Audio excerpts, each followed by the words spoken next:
സുധിച്ചേട്ടന്റെ വീട് ഇവിടെ അടുത്താണല്ലോ, അങ്ങോട്ട് പോകണം. ഇവിടെ അടുത്തല്ല, കുണ്ടറയില്ല. കുണ്ടറ ഇവിടെ അല്ല, കൊല്ലം സിറ്റിയിലാണ്. ഞാനിപ്പോ കുണ്ടറയും കൊല്ലം സിറ്റിയും തമ്മിൽ യുഗാന്തരങ്ങളുടെ ദൂരം ഉണ്ടല്ലേ. 11 കിലോമീറ്റർ, 12 കിലോമീറ്റർ അല്ലേ ഉള്ളൂ.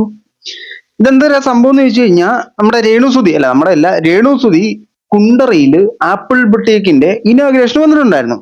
അപ്പൊ കോട്ടയത്തുള്ള രേണുസുതി ഇനോഗ്രേറ്റ് ചെയ്യാൻ കൊല്ലം ജില്ല വരെ വന്നു. കൊല്ലം ജില്ലയിലെ കുണ്ടറ എന്ന മഹാനഗരത്തിൽ വന്നു. ആ മഹാനഗരത്തിൽ നിന്നും സുധിച്ചേട്ടന് ഇവിടെ കൊല്ലം സിറ്റി വരെ പോകാൻ പറ്റത്തില്ല. അയ്യോ, ഭയങ്കര ദൂരമാ. നമ്മള് കോട്ടയത്ത് നിന്ന് ഇവിടെ വരെ വന്നത് ഇച്ചിരിയും ദൂരമേ ഉള്ളൂ. പക്ഷെ കുണ്ടറയെന്ന് കൊല്ലം സിറ്റി വരെ പോകണമെങ്കിലുണ്ടല്ലോ, ഊപ്പോടറങ്ങും, അത്ര ദൂരമാ. ഇതെന്താ സംഭവം എന്ന് വെച്ചാൽ, രേണു ഒരു ഇനോഗ്രേഷൻ ചെയ്യാൻ വന്നിട്ടുണ്ടായിരുന്നു. ഇത് നിങ്ങൾ എല്ലാവരും കണ്ടിട്ടുണ്ടാവും, അറിഞ്ഞിട്ടുണ്ടാവും. ഈ സാധനം വലിയ രീതിയിലുള്ള വൈറലായിട്ടുണ്ടായിരുന്നു. രേണു വന്നു കഴിഞ്ഞാൽ വൈറലാകുമല്ലോ, അങ്ങനല്ലേ പറയപ്പെടുന്നത്. അപ്പൊ രേണു വന്ന് വൈറലായിട്ടുണ്ടായിരുന്നു. അപ്പോ രേണു ഓരോ തവണ വരുമ്പോഴത്തേനും രേണുവിനോട് ചോദിക്കാനായിട്ട് കുറെ കോൺട്രവേഴ്സിയൽ കുറെ പ്രശ്നങ്ങൾ ഉണ്ടാക്കുന്ന ചോദ്യങ്ങളുമായിട്ട് കുറെ ചേട്ടന്മാരുണ്ടാവും. ആ ചേട്ടന്മാർ കുറച്ച് ചോദ്യങ്ങൾ ചോദിച്ചു. ചോദ്യം നമ്പർ 1, സുധിച്ചേട്ടന്റെ ദിനം എന്തുകൊണ്ടും മറന്നു? ചരമദിനം, മരിച്ച ദിനം കേട്ടോ. ഓർമ്മയില്ല എന്നൊക്കെ പറഞ്ഞു. നമ്മുടെ നല്ല കാര്യങ്ങളല്ലേ വർഷങ്ങൾ ഓർക്കുന്നത്. നമ്മുടെ ദുരന്തം നടന്ന വർഷങ്ങളൊന്നും നമ്മൾ ഓർക്കാൻ ഇഷ്ടപ്പെടാത്ത വർഷങ്ങൾ നമ്മൾ ഓർക്കാറില്ല. സുധിച്ചേട്ടന്റെ മരണദിനം പുള്ളിക്കാരി തെറ്റിച്ചു പറഞ്ഞു. അപ്പൊ സ്വന്തം ഭർത്താവിന്റെ മരണ തീയതി പോലും അറിയത്തില്ലയോ എന്നൊരു ചോദ്യം ചോദിച്ചപ്പോഴത്തേനും ഞാൻ കിട്ടി, ലോക്ക് ചെയ്തു, ബൾബ് കത്തി, ലൈറ്റ് കത്തി. അപ്പൊ പുള്ളിക്കാരി ഉത്തരം പറഞ്ഞു, നമ്മൾ നല്ല ദിനങ്ങൾ മാത്രമേ ഓർക്കാറുള്ളൂ. എന്റെ ബ്രെയിനിൽ നിന്നും മോശം ദിനങ്ങളെല്ലാം ഞാനങ്ങ് മായ്ച്ചു കളയും. അപ്പൊ സുധിച്ചേട്ടനായിട്ടുള്ള നല്ല ദിനങ്ങളുടെ ഓർമ്മകൾ മാത്രമേ എനിക്ക് വേണ്ടൂ. മോശം സാധനങ്ങൾ ഒന്നും എനിക്ക് അറിയേണ്ട കാര്യമില്ല, അതെല്ലാം ഞാൻ മായ്ച്ചു കളഞ്ഞു. അതാണ് പുള്ളിക്കാരി പറയുന്നത്. അല്ലാതെ നമ്മൾ മറന്നുപോയതല്ല. നമുക്കിപ്പൊ അതിനത്രയ്ക്കുള്ള പ്രാധാന്യം കൊടുക്കുന്നുണ്ട് എന്നുള്ളതല്ല അതിന്റെ പ്രത്യേകത, ഇല്ലേ? നമ്മൾ മോശം കാര്യങ്ങൾ നമ്മൾ മനഃപൂർവ്വമായിട്ട് നമ്മൾ മറന്നത്. അങ്ങനെ ഒരു കഴിവ് രേണുസുതിക്കുണ്ട്. എനിക്ക് വേണ്ടുന്ന കാര്യങ്ങൾ ഞാൻ സേവ് ചെയ്ത് വെക്കും, വേണ്ടാത്ത കാര്യങ്ങൾ Ctrl+Alt+Delete പെർമനന്റ്ലി ഡിലീറ്റ് ചെയ്തോളാം. അങ്ങനെ ഒരു ഓപ്ഷൻ രേണുസുതിക്കുണ്ട്. അപ്പൊ ആ ഒരു ദിനം മറന്നു. ഇനിയിപ്പൊ അതിന് ഓർത്തിട്ട് വലിയ കാര്യമൊന്നുമില്ലല്ലോ. എന്റെ വേണ്ടപ്പെട്ട ആള് മരിച്ച വർഷം ഞാൻ ഓർക്കില്ല. അതെനിക്ക് ഓർത്തെടുക്കാൻ വേണ്ടി ആ ദൂരം, അതായത് എന്റെ ലൈഫിലെ ഏറ്റവും കറുത്ത അധ്യായമാണ്. ആ കറുത്ത അധ്യായത്തെ ഞാൻ ഓർക്കാൻ ഇഷ്ടപ്പെടുന്നു. പറഞ്ഞൊപ്പിച്ചു. നിങ്ങൾ കൺവിൻസ്ഡ് അല്ലേ സുഹൃത്തുക്കളെ? നിങ്ങൾ കൺവിൻസ്ഡ് അല്ലേ ഈ സാധനത്തിൽ? എന്റെ ലൈഫിൽ നടന്ന മോശം ദിനങ്ങളെ കുറിച്ച് ഓർക്കാൻ ഞാൻ താല്പര്യപ്പെടുന്നില്ല. അതുകൊണ്ട് ആ ദിനം ഞാൻ തിരിച്ചു പറയും. ഞാൻ ആ ദിവസം ഞാൻ അങ്ങ് മറന്നുപോയി. അങ്ങനെ ഒരു ദിവസം ഉണ്ടായിരുന്നു, സാധനം മറന്നേ പോയി പുള്ളിക്കാരി. ഇത് മാത്രമല്ല, പുള്ളിക്കാരി വേറെ കുറച്ച് കാര്യങ്ങൾ പറയുന്നുണ്ട്. സുധിച്ചേട്ടനുമായിട്ട് ബന്ധപ്പെട്ട ചോദ്യങ്ങൾ ചോദിക്കുമ്പോഴത്തേനും, സുധിച്ചേട്ടന്റെ വീട്ടുകാരുമായിട്ട് ബന്ധപ്പെട്ട ചോദ്യങ്ങൾ ചോദിക്കുമ്പോഴത്തേനും, ഈ സുധിച്ചേട്ടനുമായിട്ട് ബന്ധപ്പെട്ട് എന്ത് ചോദിച്ചാലും പുള്ളിക്കാരി അത് അങ്ങ് ദൂരെ, ഇതിങ്ങ് അടുത്ത്, ഇങ്ങനെ ഓരോ മുടന്തൻ ന്യായങ്ങളാണ് പറഞ്ഞുകൊണ്ടിരിക്കുന്നത്. ഇത് പുള്ളിക്കാരിക്ക് സിമ്പിൾ ആയിട്ട് ഉത്തരം പറയായിരുന്നു. നമുക്കത് കേൾക്കാം. വീട് ഇവിടെ അടുത്താണല്ലോ, അങ്ങോട്ട് പോകണം. ഇവിടെ അടുത്തല്ല, കുണ്ടറയല്ലേ. കുണ്ടറ ഇവിടെ അല്ല, കൊല്ലം സിറ്റിയിലാണ്. സുധിച്ചേട്ടന്റെ വീട് നമ്മളിപ്പോ കുണ്ടറയിലാണ് ബൊട്ടീക്കിന്റെ ഇനോഗ്രേഷൻ വന്നിരിക്കുന്നത്. സുധിച്ചേട്ടന്റെ വീട് അങ്ങ് കൊല്ലം സിറ്റിയിലാണ്. കോട്ടയത്ത് നിന്ന് നമ്മൾ കുറ്റിയും പറിച്ച് കൊല്ലം ജില്ലയിലെ കുണ്ടറ വരെ വന്നു. കുണ്ടറയിൽ നിന്നും സുധിച്ചേട്ടന്റെ വീട് വരെ ഒരു 12-13 കിലോമീറ്റർ. ഭയങ്കര ദൂരമാണ്. എങ്ങനെ അത്ര ദൂരമൊക്കെ നമ്മൾ യാത്ര ചെയ്യുന്നത്? വേറെ ഒത്തിരി പരിപാടികളുണ്ട് എനിക്ക്. സുധിച്ചേട്ടന്റെ അമ്മയോ? ഞാൻ എന്റെ സുധിച്ചേട്ടന്റെ അമ്മയെ കാണണം. ഈ ഒരു സെറ്റപ്പാണ്. നിങ്ങൾക്ക് അതിലും വ്യക്തമായിട്ട് ഇല്ല, വേറെ കുറച്ച് തിരക്കുകളുണ്ട്, അപ്പൊ ഓൺ സമയത്ത് അവിടെ എത്തണം എന്നൊക്കെ ഉള്ള നല്ല രീതിയിലുള്ള മറുപടികളും അറിയായിരുന്നു. നമ്മൾ ഒഴിവ് കഴിവുകൾ പറയുമ്പോൾ കൃത്യമായ ഒഴിവ് കഴിവുകൾ പറയണം, അല്ലാതെ ഇങ്ങനത്തെ ഒഴിവ് കഴിവുകളല്ല പറയേണ്ടത്. കോട്ടയത്ത് നിന്ന് ഇവിടെ വരെ വന്ന് നിങ്ങൾക്ക് ഇവിടുന്ന് അങ്ങോട്ട് പോകാൻ പറ്റത്തില്ലേ? കുണ്ടറയിൽ നിന്ന് കൊല്ലത്തേക്ക് പോകാൻ പറ്റത്തില്ലേ? ഇവരാണോ എന്തോ? അത് പോകണ്ടെന്നൊക്കെയുള്ള ഇവരുടെ ഇഷ്ടം കേട്ടോ. നിങ്ങൾക്ക് പോവാതിരിക്കാം, അതൊന്നും പ്രശ്നമൊന്നുമില്ല. പക്ഷെ ഇത് സൊസൈറ്റിയുടെ മുമ്പിൽ അവതരിപ്പിക്കുമ്പോൾ പ്രശ്നമാണ്. ഇതല്ല എന്റെ പ്രധാന പ്രശ്നം. യഥാർത്ഥ പ്രശ്നത്തിലേക്ക് ഞാൻ വരുന്നതേ ഉള്ളൂ. ഞാനിപ്പോ വെളുപ്പിന് വന്നതേ ഉള്ളൂ. എങ്ങനെയാണെന്നറിയില്ല, പോകത്തില്ലായിരിക്കും. എല്ലാവരും ഉള്ളപ്പോ തന്നെ രേണു എന്ത് പറഞ്ഞാലും ആലോചിക്കും കേട്ടോ. അത് ഞാൻ പോകത്തില്ലായിരിക്കും. അതിപ്പോ ഞാൻ രാവിലെ വന്ന് കിട്ടി ഉത്തരം കിട്ടി. എല്ലാവരും ഉള്ളപ്പോ ചെല്ലാനാണ് പറഞ്ഞു. ഇപ്പൊ അവിടെ എല്ലാവരും ഇല്ലല്ലോ. അപ്പൊ ഞാൻ ഇനി പോയിട്ട് മോനെയും കൊണ്ടൊക്കെ വരണം. അങ്ങനെ മോനെയും കൊണ്ട് പോയിട്ട് നമുക്ക് കാണണം. പിന്നെ ഉത്തരം ലോക്ക് ചെയ്തു. മണിക്കുട്ടി അങ്ങനെ ഓടി നിന്നിരിക്കുകയാണ്. രേണുസുതിക്ക് 10,000 രൂപ സമ്മാനം വെച്ചിരിക്കുകയാണ്.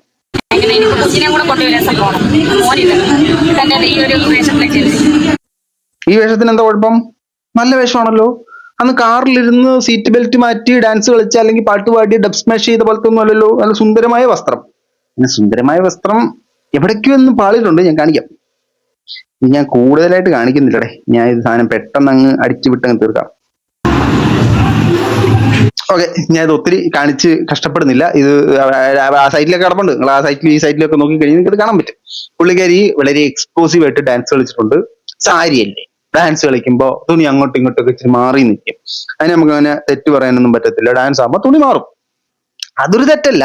പക്ഷെ നമ്മൾ ഇന്റൻഷനലി തുണി മാറ്റി കാണിക്കുന്നത് ഒരു തെറ്റാണോ? അതൊരു ചെറിയ തെറ്റല്ലേ? അല്ലെ, രേണു അങ്ങനെ ചെയ്യുന്നല്ലോ കേട്ടോ, തുണി മാറ്റുന്നല്ല ഞാൻ പറയുന്നത്. ഇതിനെക്കുറിച്ച് ആരോ ഒരു വീഡിയോ ചെയ്തു. ആരോ ചെയ്തൊരു വീഡിയോയെ കുറിച്ച് ഏതോ ഒരു രേണു എന്തോ പറഞ്ഞു. ഏതോ ഒരു രേണു പറഞ്ഞ എന്തോ നമുക്ക് ആദ്യം ഒന്ന് കേൾക്കാം. ഈ ഇടയ്ക്ക് ഒരു ലേഡി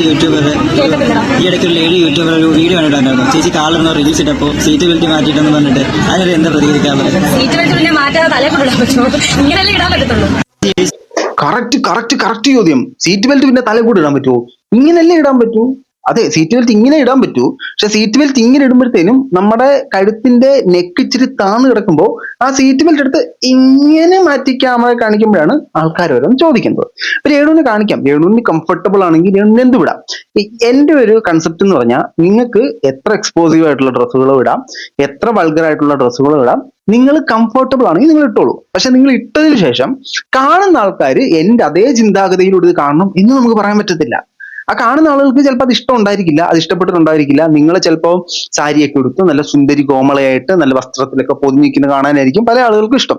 അങ്ങനെയുള്ള ആളുകൾ എന്താ രേണു ഇത് എക്സ്പോസീവ് അല്ല, രേണു ഇത് ശരിയല്ലല്ലോ എന്ന് പറയുന്നതിനോട് എനിക്ക് പ്രശ്നമുണ്ടെന്ന് തോന്നുന്നില്ല. കാരണം നമ്മൾ വസ്ത്രം ഇടുന്നു, നാട്ടുകാർ കാണണം എന്നുള്ള രീതിയിൽ നമ്മൾ ഇടുന്നു. നാട്ടുകാർ കണ്ടതിന് ശേഷം ഞാൻ ഉദ്ദേശിച്ച അതേ കൺസെപ്റ്റിൽ കൂടെ തന്നെ അവർ മറുപടി വേണമെന്ന് പറഞ്ഞാൽ നമുക്ക് നടക്കത്തില്ല. നമ്മുടെ നാട്ടിൽ പല ആൾക്കാർക്കും പല പല ചിന്താഗതികളാണ്. ന്യായമായ ഒരു കാര്യമാണല്ലോ ഞാൻ പറഞ്ഞു, ഇതിനകത്ത് എന്തെങ്കിലും തെറ്റുണ്ടോ? അപ്പോ ഇങ്ങനെയിരിക്കെ രേണു ആ ഒരു വീഡിയോ എടുത്തു. രേണു ഈ വീഡിയോ എടുത്തതിനെ സപ്പോർട്ട് ചെയ്തും ഒപ്പോസ് ചെയ്തും ഒരുപാട് കമന്റുകളും കാര്യങ്ങളൊക്കെ വന്നു. അപ്പൊ രേണുവിനെ സപ്പോർട്ട് ചെയ്ത് ഒരു ചേട്ടൻ ഒരു വീഡിയോ ഇട്ടിട്ടുണ്ടായിരുന്നു.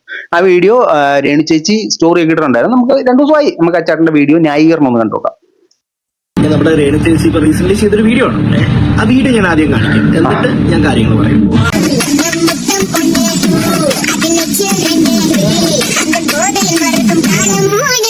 ഇതാണ് ആ വീഡിയോ.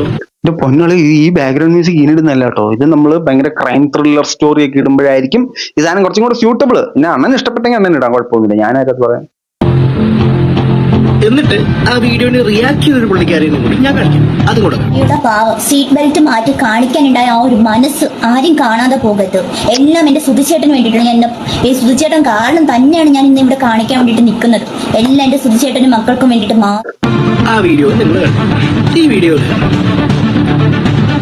ഈ പുള്ളിക്കാരിക്ക് റീച്ച് ചെയ്യാൻ വേണ്ടി ആ ഒരു സാധനം ഹൈലൈറ്റ് ചെയ്ത് ചേച്ചി എന്ത് പെണ്ണ് ചെയ്തോട്ടെ, അത് ചേച്ചിയുടെ ഇഷ്ടമാണ്, ചേച്ചി എന്ത് റീൽസ് ചെയ്യണം, അല്ലെ എന്ത് അപ്ലോഡ് ചെയ്യണം, ഇറ്റ്സ് ഓൾ ടു ഹർ, അല്ലെ പുള്ളിക്കാരിയാണ് തീരുമാനിക്കാൻ എന്താ ചെയ്യേണ്ടതെന്നുള്ളതായിരിക്കും.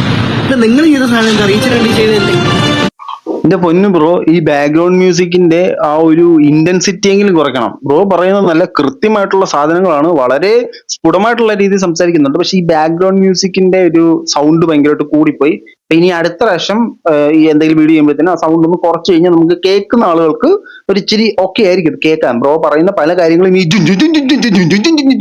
കേൾക്കാൻ പറ്റുന്നില്ല.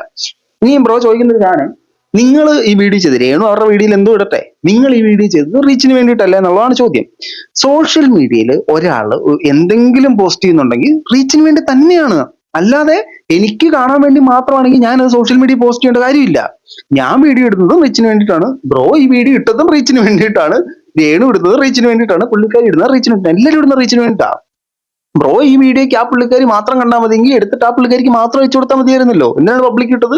റീച്ചിന് വേണ്ടിയാണ്. സോഷ്യൽ മീഡിയയിൽ വീഡിയോ ഇടുന്ന എല്ലാവരും, വീഡിയോ ടെക്സ്റ്റോ ഫോട്ടോസോ ഇടുന്ന എല്ലാവരും റീച്ചിന് വേണ്ടി തന്നെയാണ് ഇടുന്നത്. അതിനകത്ത് യാതൊരു തർക്കവും ഇല്ല. ബാക്കി ഞാൻ പറയട്ടെ, ഒരാള് റീൽസ് എന്തോ ഇടം ചെയ്തോട്ടെ, നിങ്ങളുടെ അക്കൗണ്ടിലോ അല്ലെ നിങ്ങളുടെ ഇതിന് വേണ്ടിയിട്ടല്ലല്ലോ ഉണ്ടാക്കി, പുള്ളിക്കായിട്ട് പുള്ളിക്കാരി അപ്ലോഡ് ചെയ്യുന്ന സോ വാട്ട് ആണ് ഞാൻ ചോദിക്കുന്നത്. അത് ചുമ്മാ എന്തിനാണ്? നിങ്ങൾക്ക് റീച്ചിന് വേണ്ടിയിട്ടാണ് നിങ്ങൾ ഓരോ ആൾക്കാർക്ക് റിയാക്ട് ചെയ്തുകൊണ്ടിരിക്കുന്നത്. പൈതവേ ഇനിയിപ്പം ഞാൻ എന്തിനാണ് അവർക്ക് വേണ്ടി റിയാക്ട് ചെയ്തതെന്നുള്ളൊരു ചോദ്യം നമുക്കറിയുന്ന ഒരാളാണ്. ആളെ കുറിച്ചിട്ട് നിങ്ങൾ പറയുമ്പോൾ ഫസ്റ്റ് ഓഫ് ഓൾ ബ്രോയുടെ ബാക്ക്ഗ്രൗണ്ട് മ്യൂസിക് കാരണം പകുതി കാര്യങ്ങളും കേൾക്കാൻ പറ്റിയില്ല. പുള്ളിക്കാരൻ പറയുന്നത്, നിങ്ങൾ രേണുവിന്റെ ആ വീഡിയോ എടുത്തിട്ട് റിയാക്ട് ചെയ്യുന്നത് നിങ്ങൾക്ക് റീച്ചിന് വേണ്ടിയിട്ടല്ലേ, അവരവരുടെ പ്രൊഫൈലിൽ എന്തോ ഇടട്ട്, അതിന് നിങ്ങൾക്ക് എന്തിനാണ് പ്രശ്നം? അപ്പൊ നിങ്ങൾ ചോദിക്കും ഞാൻ എന്തിനാണ് ഇതെടുത്ത് റിയാക്ട് ചെയ്യുന്നതെന്ന്. നമുക്കറിയാവുന്ന ഒരാൾക്ക് നേരെ ഒരു ആരോപണം വരുമ്പോൾ നമ്മൾ അതിനെ ന്യായീകരിച്ച് സംസാരിക്കണ്ടേ? അതിന് വേണ്ടിയിട്ടാണ് ഞാൻ ഇത് സംസാരിക്കുന്നതാണ് ഞാൻ പറയുന്നത്. ബ്രോ, ഈ അറിയാവുന്ന ആളെന്നുള്ളത് വിട്. മറ്റൊരാളാണെങ്കിൽ ഇതുപോലെ ചെയ്തെങ്കിൽ താങ്കൾ വിമർശിക്കുക. അല്ലെങ്കിൽ താങ്കൾക്ക് അറിയാത്ത ഒരാൾ, താങ്കൾ സഹോദരി തുല്യായിട്ട് കാണുന്ന ആളല്ലാത്ത ഏതോ ഒരു പെണ്ണ് റാൻഡമായിട്ട് വന്നിട്ട് ഇത്രയും നാൾ നല്ല രീതിയിലുള്ള വസ്ത്രധാരണങ്ങളൊക്കെ ഇട്ട് ഫോട്ടോ എടുത്തതിന് ശേഷം പെട്ടെന്ന് റീച്ച് ഉണ്ടാക്കാനാണല്ലോ, അതിനകത്ത് യാതൊരു തർക്കമില്ല. നമ്മളിപ്പോ എക്സ്പ്ലനേഷൻ പറഞ്ഞല്ലോ, സോഷ്യൽ മീഡിയ വീഡിയോ ഇടുന്നത് റീച്ച് ഉണ്ടാക്കാൻ തന്നെയാണ്. പുള്ളിക്കാരിക്ക് വീടിന്റെ വിവാദം ഇനി ഉണ്ടാക്കാൻ പറ്റത്തില്ല, ഫിറോസിക്കയുടെ വിവാദം ഇനി ഉണ്ടാക്കാൻ പറ്റത്തില്ല, ബിഷപ്പിന്റെ വിവാദം ഇനി ഉണ്ടാക്കാൻ പറ്റത്തില്ല. സോ സ്ത്രീകൾക്ക് റീച്ച് കിട്ടാൻ പറ്റുന്ന ഏറ്റവും നല്ലൊരു അൽഗോരിതമാണ് അത് തന്നെ. പുരുഷന്മാർക്ക് അങ്ങനെ ക്രാക്ക് ചെയ്യാൻ പറ്റുന്ന ഒരു അൽഗോരിതം ഇല്ല.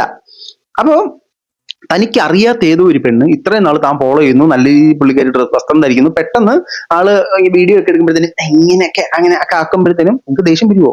ആ ദേഷ്യമാണ് നിങ്ങളിപ്പോ കണ്ടത്. ഇനി ഇതിനകത്ത് പ്രധാന സംഭവം എന്ന് പറഞ്ഞാൽ രേണുവിനെ ഇഷ്ടപ്പെടുന്നവരും കൂടെ ഈ ഒരു സാധനത്തിനെ എതിർത്ത് സംസാരിക്കുന്നുണ്ട്. നിങ്ങൾ അത് മനസ്സിലാക്കുക. ഞാനൊരു ഫേസ്ബുക്കിൽ വന്നൊരു പോസ്റ്റ് വായിക്കാം.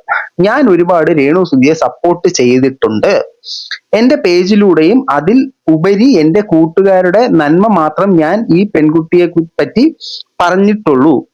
പക്ഷെ ഒന്നും പറയാതിരിക്കാൻ കഴിയില്ല. ശരീരം പ്രദർശിപ്പിച്ച് കാണിക്കുന്ന ഒരു പൈസയും തനിക്ക് വേണ്ട എന്ന് പറഞ്ഞ രേണു ഇന്ന് കണ്ട വീഡിയോയിൽ തന്റെ മാറിന്റെ സൗന്ദര്യം കാണിക്കാൻ വേണ്ടി ഒരു വീഡിയോ ചെയ്യുന്നു.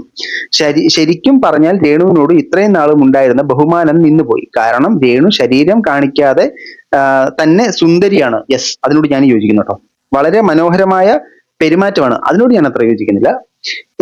എല്ലാം എനിക്ക് ഇഷ്ടമാണ്. പക്ഷെ ഇപ്പോഴത്തെ സമൂഹത്തിന്റെ ഒപ്പം മറിയരുതെന്ന് മാത്രമേ ഒരു അപേക്ഷയുള്ളൂ. ദയവ് ചെയ്ത് രേണു ഇത് കാണുന്നെങ്കിൽ മനസ്സിലാക്കും എന്ന് പ്രതീക്ഷിക്കുന്നു. അപ്പൊ രേണുവിനെ സപ്പോർട്ട് ചെയ്തിരുന്ന ഒരാൾ തന്നെ രേണുവിനെ എതിർത്ത് സംസാരിക്കാൻ തുടങ്ങി. ഇത് മാത്രമല്ല, ഇത് പല ആൾക്കാരും ഇത് കമന്റ് ബോക്സിൽ കമന്റുകളായിട്ട് ഇട്ടു. രേണു അത് അംഗീകരിച്ചു. അതിനുശേഷം രേണു മറ്റൊരു വീഡിയോ ഇട്ടു. വീണ്ടും സീറ്റ് ബെൽറ്റുമായി വിധവാ സീറ്റ് ബെൽറ്റോ അങ്ങനെ അങ്ങോട്ട് പറഞ്ഞിട്ടിരിക്കുന്നു. എടാ, ഇതിനെയൊക്കെ നമ്മൾ എങ്ങനെ വിമർശിക്കാതിരിക്കുന്നത്? രേണുവിനെ വിമർശിക്കുന്നത് റീച്ചിന് വേണ്ടി മാത്രമല്ല പ്രിയ സുഹൃത്തെ. നമ്മുടെ സമൂഹത്തിൽ ഒരാള് മോശമായിട്ടൊരു സാധനം ചെയ്യുമ്പോഴത്തേനും നമുക്ക് അതിനെതിരെ നാല് പറയണമെന്ന് തോന്നും. ഇപ്പൊ ഈ ഷിംജിത ദീപക് ഇഷ്യൂവിൽ എന്തിനാണ് ആൾക്കാർ സംസാരിച്ചത്? അതിനെതിരെ നമുക്ക് സംസാരിക്കണം, അതിനെതിരെ നമുക്ക് പ്രതികരിക്കണം എന്നൊരു സാധനം വരും. അങ്ങനെ പ്രതികരിക്കണമെന്ന് വരുന്ന ഒരു സാധനത്തിന്റെ പേരിലും കൂടെ പ്രതികരിച്ചതാവാനുള്ള സാധ്യത ഉണ്ടെന്നൂടെ മനസ്സിലാക്കുക. ഇതൊക്കെയാണ് സംഭവം. രേണു വന്ന് ഡാൻസ് ഒക്കെ കളിച്ച് കുണ്ടറ വന്ന് അടിച്ച് പൊളിച്ച് ഇനാഗ്രേറ്റും ചെയ്തിട്ട് പോയിട്ടുണ്ട്. ആപ്പിൾ ബൊട്ടിക്കിന് മരണം അറിയിച്ചല്ലേ, കൊണ്ടുപോകും. നിങ്ങളുടെ അഭിപ്രായങ്ങൾ തീർച്ചയായിട്ടും കമന്റ് ബോക്സിൽ കമന്റ്